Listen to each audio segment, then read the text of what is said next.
You're on? I'd like to welcome everyone to the July 6, 2017 meeting of the Delaware County Board of Commissioners. If everyone would please join me in the Pledge of Allegiance. I pledge allegiance to the flag of the United States of America and to the republic for which it stands, one nation, under God, indivisible, with liberty and justice for all. All right, thank you. I'm Jeff Benton, President of the Board. To my left is Vice President Gary Merrill. Commissioner Lewis is not here this morning. We have County Administrator Farzana Ahmed, and our clerk today is Sarah Genova. We'll go ahead and start.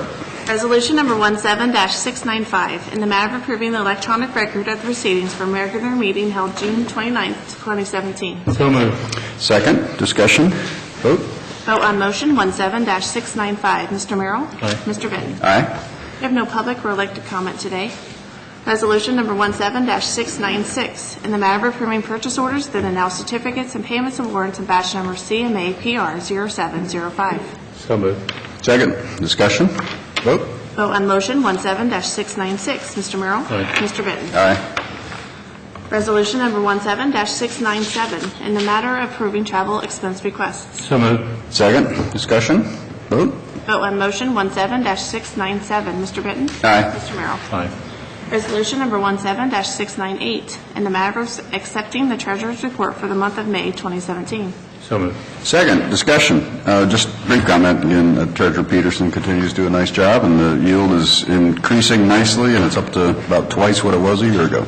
So that bodes well for our $200 million plus portfolio and the returns we get on it. Okay, vote. Vote on motion 17-698. Mr. Merrill? Aye. Mr. Benton? Aye.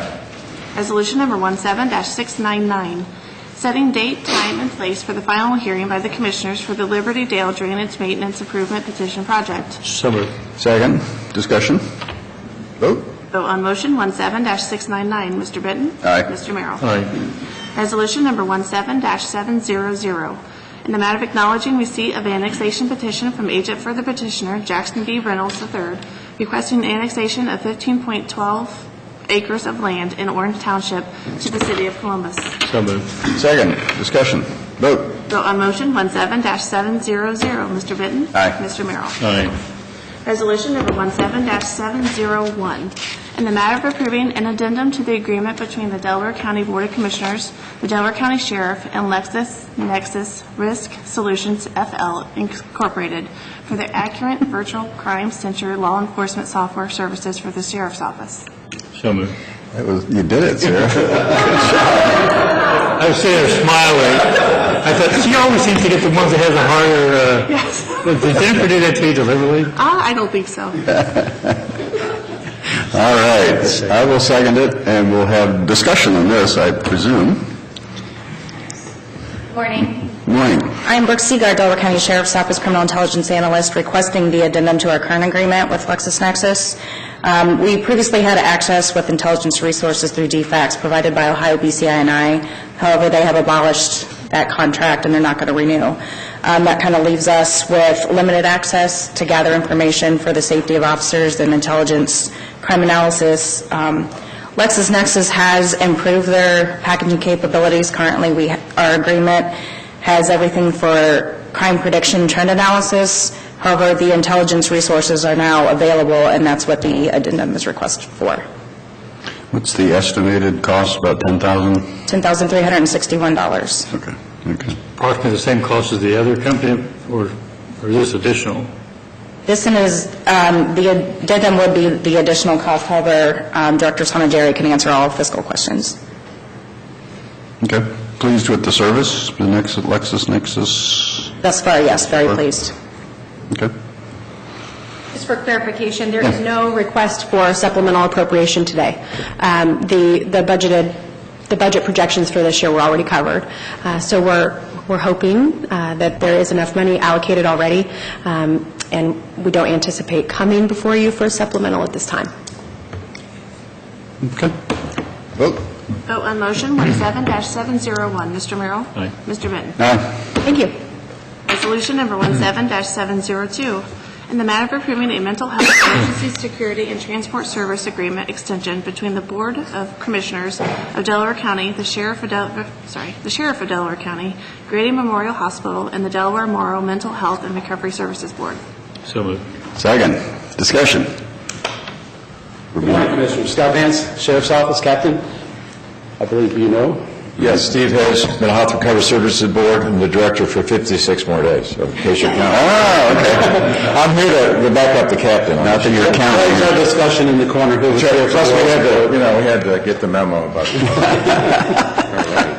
This is simply a request to extend a contract that we've had in place for many years that allows us to work with the hospital and the Board of Mental Health to establish transports from the hospital to certain hospitals. It does turn out to be an economic savings to the patient in most cases versus that of an ambulance, and it seemed to work well over the past years. One other comment. Again, we really appreciate the partnership with Grady and the Sheriff's Office. This has been a tremendous opportunity for about 15 years or so. I think even the captain was involved with it many, many years ago. It is a savings, but also it's a way to get the individual safely to the hospital if need be. So this is a kind of unique situation, I think, in the state. Again, Delaware County is ahead of the curve on a lot of this stuff. It also, for your information, does not take an active duty deputy off the street. And I think that's also the value. We're using deputies off-duty, special duty. So this is a chance not to reduce the public safety issue, but also use them. And I think some of the deputies like this. There's a little bit extra. But they're also CIT trained also, to let you know. They are specially trained. They've gone through the CIT, which is a special training to handle folks that are in emergency crisis, and we appreciate them going through the training, but also helps them on their duty, but off-duty situations. So we appreciate the opportunity to work with the Sheriff and Grady Hospitals to continue this agreement. Thank you. Okay. Yeah, just a couple questions. The Central Ohio, one of the comments in the resolution says Central Ohio Mental Health Center ceased providing all services on March 31st, 2017. Yes, unfortunately, that organization was having severe financial problems, and they went out of business on the 31st of March. So is someone doing that now? Absolutely. Grady Hospital now is doing it internally. They have their own evaluators. They have specialist social work degrees that works with our office to evaluate someone where they need to be. We use the word pink slipping. They meet criteria in the law to be admitted either voluntarily or involuntarily to basically the state hospital or other facilities. So we work hand in hand with Grady. But Grady's doing it internally, which is, I think, a boost for them because they don't have to go outside the organization to get that. We had an on-call system through the Mental Health Center, but them going out of business and Grady stepping up. So we've kind of reduced the glitches there, and as I understand it, it's still working very, very well with the deputies and also all law enforcement. So this isn't just the deputy dropping someone off in an emergency like 2 or 3 in the morning, but so the ER is working through that issue. So, any other changes to the terms in general? No, we've had the same terms for probably. No, I think it's just the partnering agencies is listed. Yes, So right. other than the increase in special duty rates according to the CBA. All right. Vote. Vote on motion 17-702. Mr. Merrill? Aye. Mr. Gooden? Aye. Very good. Thank you. Thanks, guys. Resolution number 17-703, in the matter of approving an amendment to the contract between the Delaware County Department of Job and Family Services, the Delaware County Board of Commissioners, and North Central Jobs for Ohio graduates for the provision of alternative education and work readiness training. So moved. Second. Discussion. Good morning, Commissioners. I'm Stephen Sikora from Job and Family Services. I'm filling in for Director Dombrowski this morning. So we are seeking to extend our contract with North Central Jobs for Ohio graduates, which is the JOG program. That is a partnership between Delaware County Work Innovation and JOG to basically, this is a alternative education program for students that may not get the typical education that other students get in our county, and it also helps to get them some work placement and get them job training, job placement. So we are looking to extend it for another year, and we are asking for our budget to be, or for another $140,000 to be added to that budget as well for this year extension. I have some detail from last year's program.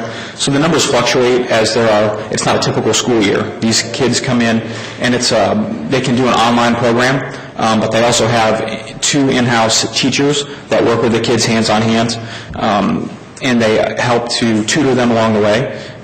So there are 30 to 40 kids, students in that program at any given time. 5 graduated from the program this year, and there are 5 more that are, if they are on their current trajectory, they can graduate in the next couple months, so which is a good win for us. That's 10 students that may have never graduated that are going to get that opportunity. One of the students that we have right now actually obtained most of his credits while he was incarcerated. So just on basic statistics alone, we know that higher education decreases criminal activity. So for him to be able to work on that while he was incarcerated at that time is a huge for him and a good win for him. So these are our most at-risk youth. So for them to have that opportunity that they may not have is really, I think, is good for Delaware County and the students that are in the program. And just a little number talk. The Census Bureau in 2014 stated on average that the state of Ohio spends $11,354 per student, and this program only costs the county $4,083 per student per year. So they're getting a little more hands-on. Like I said, the student-to-teacher ratio is there's two teachers to every 30 to 40 students, but they're not always in the classroom. They're out at their work sites. They're doing some of their work online, but it's a significant savings from what an average school district would spend on a child per year. So we are looking for your approval to have that extension of the contract. Just for clarification, these federal, state, or local dollars? Federal dollars. Yeah, I appreciate the updates, Steve. I asked those questions about, how many are we serving, how many are graduating, and so on and so on. So I appreciate that. It helps Thank you. put the success of the program in perspective. And I know these are the people who are going through education challenges to begin with, so they're harder to educate. So again, Correct. And certainly I a think good goal. if you guys would have an opportunity at some point when they do graduate a classroom, we would like to invite you guys, the whole commissioner board, to come see that, because it's not your typical graduation. So these students overcome different adversity to get where they are. There may be unplanned pregnancies, it may be incarcerations, but these are students that are rising above their occasions and being able to graduate. To be congratulated for the effort and the success. So, okay, we'll take a vote. Vote on motion 17-703. Mr. Merrill? Aye. Mr. Benton? Aye. Resolution number 17-704, in the matter of approving transfer of funds for Job and Family Services. Second, discussion. Thank you. So we are asking for funds to be transferred from the commissioners to JFS. This was anticipated. We knew that we would have to transfer. It just happened a little faster than we had anticipated. The state has been a little slower because their fiscal year ended June 30th and because of the holiday. So we are not anticipating to get our funding as soon as we thought we were. So we're asking to have a transfer a little sooner. But we will get those fundings, and we will be able to put that money back when that comes. So Not additional spending, it's not. So. a timing issue. Okay. Yes, sir. Vote. Vote on motion 17-704. Mr. Benton? Aye. Mr. Merrill? Aye. Thank you, Commissioners. Thanks, Steve. Resolution number 17-705, in the matter of approving the submitted, try again. In the matter of approving the submittal and acceptance of grant funding and authorizing the appropriation and expenditure of matching funds for the Delaware County Emergency Medical Services. So moved. Second, discussion. Good morning, Commissioners. Chief Schuling, Delaware County EMS. As you're aware, we were very fortunate to receive the FEMA Assistance with Firefighters Grant, and this is to accept those funds. Be happy to answer any questions you may have. What's the timing on getting these units into operation? Great question. If we were to go through, you're familiar with the addendum that we proposed. We're not prepared to bring it to the board right now, but if we were to purchase these right now, turnaround time is about 6 to 8 weeks. Okay. Yeah, these things were very impressive, and so, yeah, looks like We've actually seen a significant increase in the use of them with... You have two now, right? Yeah, with In a very production. dynamic change in the success rates of CPR. Kind of a neat thing. I mean, neat in the effect that it's working very well, bad in the effect that we have to use them, Well, sure. if that makes sense. Sure. Yeah, you don't want to have to use them, but if you do... Yes, we're very prepared in the event that we have to use them. Comments? You said the success rate. I knew what you meant. It came across kind of, anyway, I knew what you meant, but, so, very well. Yeah, these seem like really valuable, useful items, so it's great that we're able to get does this mean every unit will get one then? Yes. Okay. Every unit in the department will have a full CPR device, automatic CPR device. That's great. All right. Vote. Vote on motion 17-705. Mr. Merrill? Aye. Mr. Benton? Aye. Resolution number 17-706, in the matter of approving a resolution for the Delaware County to accept donated funds from Firefighters Memorial Ride. So moved. Second, discussion. Commissioners, this is one of the many associations that's throughout the United States that makes donations to specific departments that may or may not have lost a retired member of the department. You remember from this past year, we lost 2 members, one active member, paramedic Charles McNabb, and formerly Captain Brent Staley. This was donated by a group that Charles was affiliated with, the Firefighters as a Motorcycle Club. I hate to use any other term than that, but they raise money through different events and various events throughout the year, and they made a donation to Delaware County in the name of paramedic Charles McNabb. We, dare I say, soberly accept this. I mean, I hate to... It's a very nice opportunity to receive $500 from an association, but very sad in the manner in which we're accepting it. Yep, well, nice gesture on their part. All Very nice. right, vote. Vote on motion 17-706. Mr. Benton? Aye. Mr. Merrill? Aye. Thank you, Commissioners. Thanks, Mike. Resolution number 17-707, in the matter of approving the sanitary sewer improvement plans for the Heathers at Gulf Village, Section 3, Phase B. So moved. Second, discussion. Good morning, Commissioners. Mike Fromer, sanitary engineer. These plans have met our approval, and we're recommending your approval of them. And this is Pulte subdivision that's right across the street from Liberty High School. Okay, vote. Vote on motion 17-707. Mr. Merrill? Aye. Mr. Benton? Aye. Resolution number 17-708, in the matter of approving a transfer of appropriation for the regional sewer district. So moved. Second, discussion. Yeah, when we have a subdivision that goes to construction, the developer remits with us 8.5% of the cost of the sewer infrastructure for inspection fees. And then as we provide an inspector, the account is taken down by $75 an hour. And the account that we're transferring money into is our refund. When the construction is complete, any amounts that are unused are refunded. This year we're having increased amounts of construction, so our revenue side of our inspection fees is getting more, but conversely we're having to refund more. So, which is not a bad sign. It means the contractors are getting in and the construction's moving quickly and not Doing a taking good as... job. Yeah, so... Okay, vote. Vote on motion 17-708. Mr. Merrill? Aye. Mr. Benton? Aye. Resolution number 17-709, in the matter of approving a services agreement with Status Control and Integration Incorporated for the Lower Scioto Water Reclamation Facility startup and repair services on electronics and instrumentation. So moved. Second, discussion. Yeah, we have been, over the last probably month and a half, been pumping river water into Lower Scioto, and all the mechanical equipment has been exercised and moving and working, so that's great news.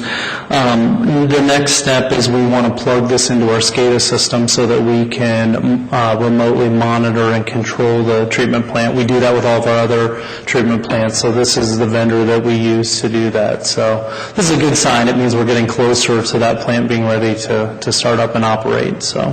So you said you're putting river water through the system. Is everything working properly? Yeah, I mean, most things are. We're finding, we're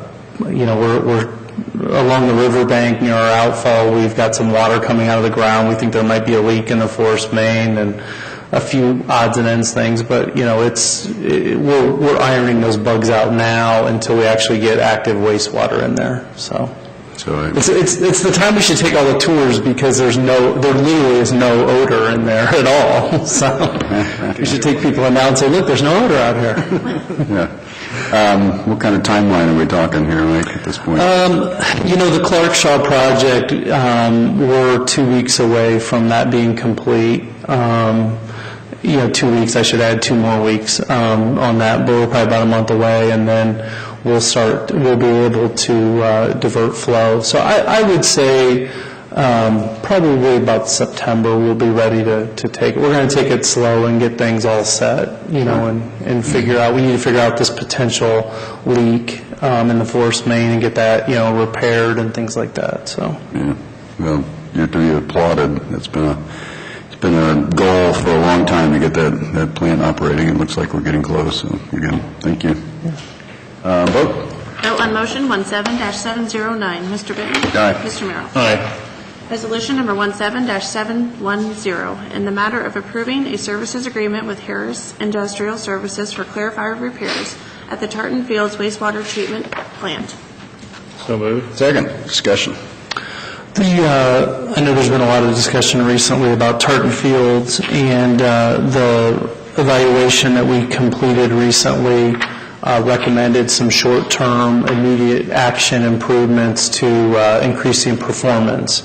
The first step was adding in some additional piping and on the aeration basin, and we had a lot of success with that. I mean, we have had some rain. We haven't had that really good 3-incher that we typically get June, July, so I'm excited to see how that works. And then the next step was downstream was the clarifier improvements, and that's what's included in this work right here. Okay. Vote. Vote on motion 17-710. Mr. Merrill? Aye. Mr. Benton? Aye. Resolution number 17-711, in the matter of rejecting amendment OSB .009242-1 and accepting amendment OSB.009242-2 to an irrevocable standby letter of credit issued to Metro Development LLC for the reserve at Scioto Glen Phase 3. So moved. I didn't quite get that. Would you mind reading that again? Just kidding. Second. Discussion.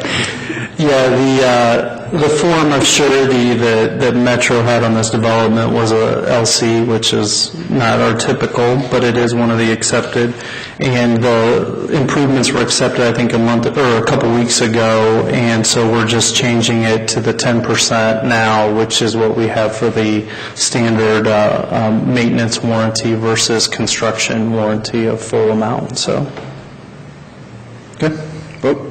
Vote on motion 17-711. Mr. Merrill? Aye. Mr. Benton? Aye. Resolution number 17-712, in the matter of accepting a permanent sanitary easement from Country Time at Land LLC. So moved. Second. Discussion. This easement is part of a lot split that we standardly get. This site will actually do an on-site system, but we'll have them reserve an easement if in the future we need it for sanitary purposes. Okay. Where is this one, Mike? You know? It's up in, it's in the north of like Sunbury area. I'm drawing a blank on that township. Border right now. Township, maybe? Yeah. Okay. All right. Vote. Vote on motion 17-712. Mr. Merrill? Aye. Mr. Benton? Aye. Resolution number 17-713, In the matter of approving change order 009 to the construction manager contract between the Delaware County Board of Commissioners and Lynn Lease U.S. Construction Incorporated for the Sandusky Street Courthouse and related parking facility. So moved. Second, discussion. Good morning. I'll fill in for Director Melvin. This is change order number 9 to our contract with the contractor, who is Lend Lease, and there are 16 items in this change order. The first 15 items are pertaining to work, and I'll get to them in just a second. The 16th item is to extend the completion date by 30 days. This is something that the contractor had requested back in May, to extend the official completion date from June 30th to July 31st. And we wanted to get the right documentation in order, and we are pretty satisfied with that now. So what this does is, per our contract, the contractor has an additional 30 days grace period after the accepted completion date to have substantial completion on the project. Substantial completion is defined by our ability to use the building, which will mean that as we have substantial completion, there might still be punch list items. And punch list items, things go wrong in a brand-new building, fuse might blow off, or a door might be stuck somewhere. So these are the things that will continue going on. Every day something new happens when you are towards the end. I'll give you an example. The millwork for the courtrooms is being built in Delaware, Ohio by a Delaware firm. And they don't want to bring it here until the building is completely conditioned. And when they went on to turn on the brand new HVAC system, it didn't turn on. They had to replace the control panel, and that caused 3 days' worth of delay. And the manufacturers did not want to bring it in because due to high humidity, it might affect the shape of the millwork that they had so painstakingly put together. So this is just an example of the things that can happen when everything is coming together at the end. So barring these types of events, we are pretty hopeful that by the end of August we'll have substantial completion. And I say end of August because that's 30 days in addition to the accepted completion date. Now what happens if they don't meet that completion date? Well, if we don't recognize another delay and we don't extend that completion date, then the contractor is effectively in liquidated damages, which is our way of collecting some fees from them for our inability to use the building. And, we'll cross that bridge when we get to it. Now, as far as the items of work, there are 15 items of work. 14 of those 15 involve additional money. And these additional monies are either due to things that we added because we saw something and we decided that we wanted to change it to get better use, or because the architect forgot to add it to the bid documents. Now, if the architect forgot to add something that they did not charge us for, then we pay for it. If they made a mistake, then they will pay for it. And there are actually two things here, and those are items 7 and item 13. The way our contract is with the contractor, we need to pay the contractor for this because the contractor has incurred these costs. However, we will get this money back from the architect because these two items are because of a mistake made by the architect. The architect agrees to that? Absolutely. And how we will do it is, we still owe money to the architect, and we just withhold this amount of money from the architect. So ultimately, this change order adds about $51,000 to the contract, and we are still approximately $230,000 below the guaranteed maximum price. As of today, we feel good that the project will be completed within the guaranteed maximum price. So I'm recommending your approval of this change order. One comment I have is I'll vote for it today because you're recommending it, but we're really giving him another 30 days on top of the 30 that we had written into the contract. So we're just doing that out of kindness of our hearts, theoretically speaking, I guess. Although you'll indicate that there's been some delays due to weather, et cetera, whatever. But it's my hope that we don't have to do this again. The delayed part? Another extension. I hope so, too. I mean, I hope so, too. At some point, the contractor has to take responsibility. Sure. Agreed. Good. Thank you. All right, vote. So on motion 17-713, Mr. Benton? Aye. Mr. Merrill? Aye. And that brings us to administrator reports. Okay. Last Friday, I had the privilege of representing the county, and Commissioner Lewis, at her request, at the Farm Bureau annual meeting. Great meeting.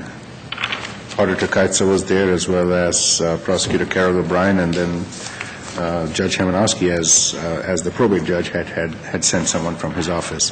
A very good and engaging discussion with a very significant group of people from our community, and I've got a lot of notes which I'll share with you later on. Just a couple of things that I did want to mention is, they talked about infrastructure. They said when you think in terms of the growth of the county and infrastructure, keep in mind that there are certain infrastructure needs that farmers have, and what that means is maybe the width of the driveway off a certain county road should be significant enough or wide enough to accommodate the kind of equipment that they bring in. So I said, fine, I'll absolutely take it back to the engineer and our other people who are involved in these efforts.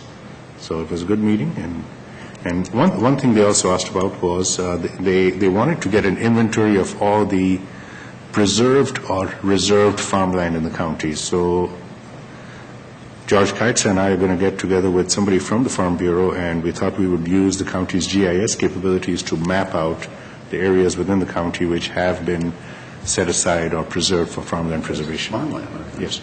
So for them, Aren't that many, I don't think. George has a pretty good inventory somewhere, and I thought if we put it together. Now, what they mentioned was, don't think in terms of a few hundred acres there or a few hundred acres there. If you really want to preserve, it's got to be in the tens of thousands of acres. Because as we lose farmland to population growth, which is inevitable, one thing we have to keep in mind is we all still have to eat, and and the food still has to be grown on the farms.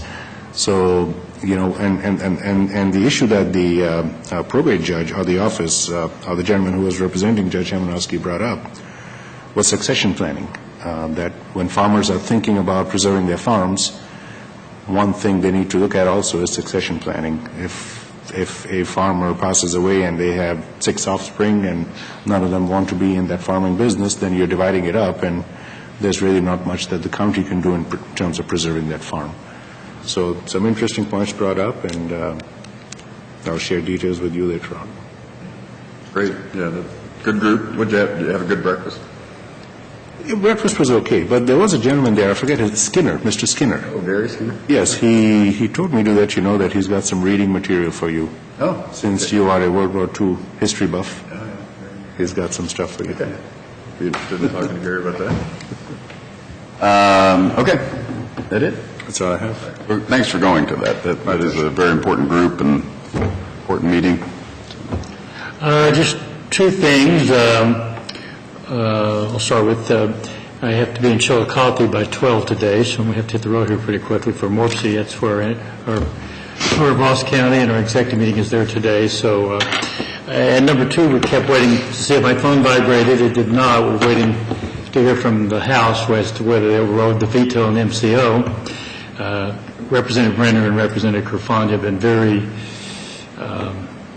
diligent in representing our county's interest, and Representative Brenner said that if it was voted on before or during our meeting, he would text me, and he was very optimistic last night when I spoke to him that that vote would occur and that it would be positive for Delaware County. And our definition is overriding the veto as being positive.